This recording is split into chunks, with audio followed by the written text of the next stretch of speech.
Charlie the construction. Ruhaan और आमना से मिलो। एक ज़माने में अमेरिका के एक छोटे से टाइप्सलैंड में दो दोस्त रहते थे जिनका नाम आमना और रूहान था।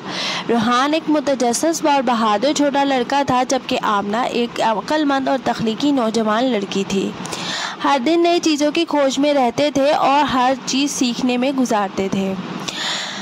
रूहान ने हमेशा ही कैंडी हाउस बनाने का ख्वाब देखा था, जबकि आमना ने एक खुफिया कमरे वाला ट्री हाउस बनाने का ख्वाब देखा था। एक दिन जब वो अपने घर के आंगन में खेल रहे थे तो उन्होंने अपने पास आता हुआ एक लंबे कद का बंदा देखा जिसने एक सख्त टाइप की टोपी येलो कलर की पहनी हुई थी और वो उनकी तरफ आ रहा था बड़ी ही मुस्कुराहट के साथ। मेरा नाम चार्ली है और मैं एक तामीराती कारकुन हूँ, उसने कहा। हेलो, मैं रूहान हूँ और ये मेरी दोस्त आमना, रूहान ने बहुत ही खुशी से कहा। आप दोनों से मिलकर खुशी हुई, चार्ली ने जवाब दिया। मैंने सुना कि आप दोनों को अपना ख्वाब का घर बनाना पसंद है, तो तुम्हें किस किस्म का घर बनवाना है? रूहान ने कहा, मुझे कैंडी का घर बनाना है, जबकि आमना ने कहा कि मुझे खुफिया ट्री हाउस बनाना है। चार्ली ने कहका लगाया, ये तो बहुत अच्छे आइडियाज़ हैं। क्या आप जानते हैं कि इन जैसे घरों की तख्लीक के लिए मुख्तलिफ आर्किटेक्चरल स्टाइल होते हैं? क्या आप मेरे साथ आओगे? वो दोनों रूहान और आमना चार्ली के साथ चल पड़ते हैं और इर्द गिर्द की चहलकदमी करते हैं, जहां उन्हें मधुमक्खियों का छत्ता वाला घर नज़र आता है। आगे जाके उन्हें डॉलों का घर नज़र आता है और आगे जाके परियों जैसा घर नज़र आता है। ये सब देखने में बेहतरीन और ख़ूबसूरत घर और पक्के घर नज़र आते हैं। चहलकदमी करने के बाद उन दोनों को इस बात का एहसास हो जाता है कि ऐसे घर बनाने में बहुत ही मेहनत और बहुत ही आइडियाज़ लगे हुए हैं। वो आते हैं और रूहान कहता है, हमें ये पसंद आया, यकीनन ऐसा ही आर्किटेक्चरल घर मुझे पसंद है। रूहान ने अपना घर बनवाने के लिए पूरी चार्ली की मदद करी और आमना ने भी। एक दिन उनका घर तैयार हो गया। आमना और रूहान ने चार्ली का शुक्रिया किया क्योंकि उनका ख्वाब पहली मर्तबा उनकी आंखों के सामने सच होता हुआ नज़र आ रहा था। जबकि चार्ली मुस्कुराया और कहने लगा, मुझे खुशी है कि मैं आप लोगों के काम आ सका और आप दोनों का ख्वाब पूरा हो सका। इसके बाद चार्ली चला जाता है। पार्ट 2, गैर मुतवक्के तूफ़ान। इन दिनों जब रूहान और आमना बेदार होकर उठते हैं तो वो अपने घरों को देखने के लिए बाहर आते हैं, जबकि बारिश का समय चल रहा होता है। रूहान देखता है कि बारिश की वजह से उनके घर तबाह हो रहे हैं और आमना कहती है, अरे नहीं, फ़िक्रमंदी से, ये क्या हो रहा है? इतने में चार्ली आ जाता है छतरी लेकर। वो उन दोनों को छतरी के नीचे ले आता है और कहता है, हम इसे बनाने में दोबारा कोशिश करेंगे।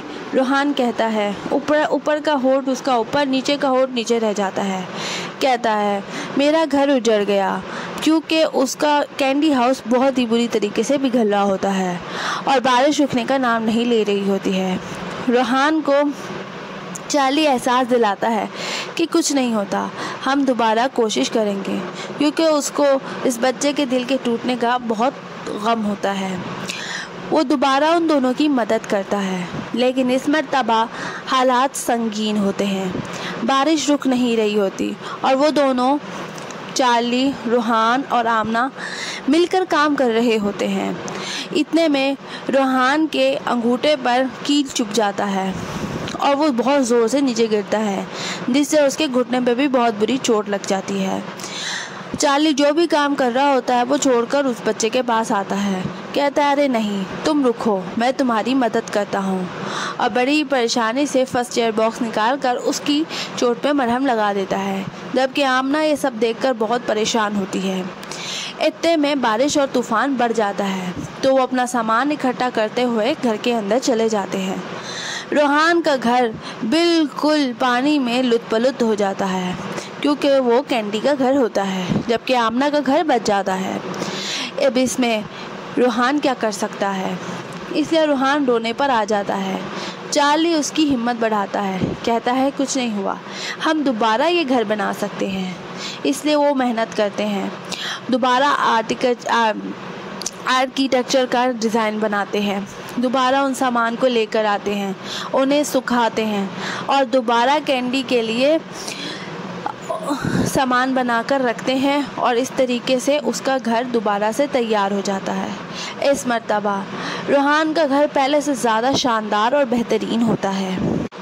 मॉडल को एहतियात से लाने के बाद, उसको सुखाने के बाद और उसको नया बनाने के बाद वो एक बहुत ही बड़ा मॉडल बन जाता है। वो कैंडी का इतना बड़ा हाउस बन जाता है जिसके साथ ट्री भी लगा हुआ होता है। चार्ली ने इस घर को बनाने में अपना आप पूरी तरीके से लगा दिया होता है। वो हंस खेल के बातें भी कर रहे होते हैं और कई दिनों की मेहनत के बाद ये नतीजा निकलता है। रोहान इस घर को देखकर इतना खुश होता है कि उसकी पुरानी मेहनत किसी पानी में चली गई, उसको उसकी भी फिक्र नहीं होती। कहते हैं कि बड़ी मेहनत के बाद अगर आपका कोई काम ख़राब हो जाए और फिर आप उसके अंदर मेहनत करें और अपनी हिम्मत ना छोड़ें, तो उसका फल इससे भी ज़्यादा मीठा होता है। वही बात रोहान के साथ होती है। रोहान अपनी मेहनत करने के बाद, उस मेहनत को पानी के अंदर गंवाने के बाद, दोबारा मेहनत करने के बाद उसको जो फल मिला वो वाकई में सबसे बहुत बेहतरीन और शानदार था। वो खुशी से चार्ली का शुक्रिया अदा करता है और उसकी मदद करने के लिए भी शुक्रिया करता है और वो कहता है कि तुम जैसा दोस्त अल्लाह सबको दे। इसके बाद रोहान, आमना और चार्ली एक दूसरे को अलविदा कहते हैं और चार्ली उन लोगों से मिलकर वहाँ से चला जाता है, जबकि वादा करके जाता है वो दोबारा फिर कभी मिलने आएगा किसी नए प्रोजेक्ट के साथ और वो उनकी मदद करेगा और उनकी मदद मांगेगा भी। जबकि आमना और रोहान इस बात के लिए तैयार होते हैं कि उन्हें फिर से कुछ सीखने को मिलेगा और फिर से वो चार्ली की मदद कर पाएंगे। चार्ली फिर रोहान से गले मिलता है और फिर आमना को हेलो करता है और फिर वहाँ से चला जाता है। चार्ली के जाने के बाद हर चीज़ सूनी सूनी नज़र आती है, लेकिन बारिश ख़त्म हो चुकी होती है और रेनबो ऊपर परवाज़ कर चुका होता है। रेनबो को आसमान के ऊपर इतना खूबसूरत सजा हुआ देखकर, कोहे कज़ा के ये आसमान के नज़ारे देखकर चार्ली का दिल खुश हो जाता है। वहीं आमना और रोहान का दिल भी खुश हो जाता है और चार्ली अपने आगे का सफ़र तय कर लेता है। अपने आगे के नए प्रोजेक्ट्स बनाने के लिए, नए लोगों से मिलने के लिए, नए लोगों की मदद करने के लिए, उनका हौसला बढ़ाने और अपनी मेहनत को आगे और करने के लिए और अपने अंदर और सलाहियत पैदा करने के लिए। चार्ली का ये अज़म, ये मेहनत और ये लगन हमें ये सिखाती है कि हमें ज़िंदगी में हर किसी के लिए रास्ता बनाना चाहिए, जिससे हमारे अंदर सलाहियतें पैदा हुई हैं, दूसरों को दोबारा फिर कभी मिलने आएगा किसी नए प्रोजेक्ट के साथ और वो उनकी मदद करेगा और उनकी मदद मांगेगा भी। जबकि आमना और रोहान इस बात के लिए तैयार होते हैं कि उन्हें फिर से कुछ सीखने को मिलेगा और सलाहियतें पैदा होती हैं और कुछ वक्त अच्छा गुजर जाता है। कहानी देखने के लिए बहुत शुक्रिया। Follow for more.